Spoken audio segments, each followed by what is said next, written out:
Efa tafiditra tanteraka ao anatin'ny vanim-potoana andririnitsika amin'izao fotoana izao raha ny fanazavana nentiny teo anivon'ny sampandrara mpamantatra ny toetry ny andro sy ny eto andrenivohitra iny araka izany no ahitana izao atsika mamirifiry izao fa hatrany amin'ny faritra maro ihany koa.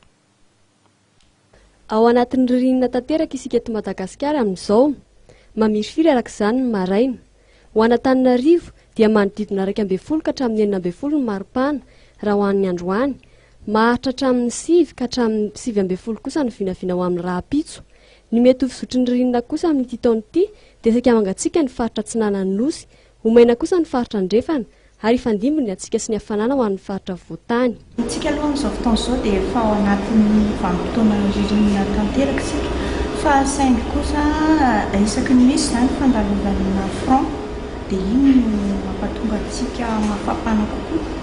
Fa amin'ny ankapobeny efa ambony be izany mitsindrin'ny atmosfera indrindra amin'ny faritra ny Afrikana. Ohatr'izao isika ao anatin'ny antiririana volana Jona dia Jolay hatramin'ny volana Août. Fa rehefa volana Septambra sy Oktobra amin'izay isika dia manomboka mahita ny atao hoe intersaison indray izany.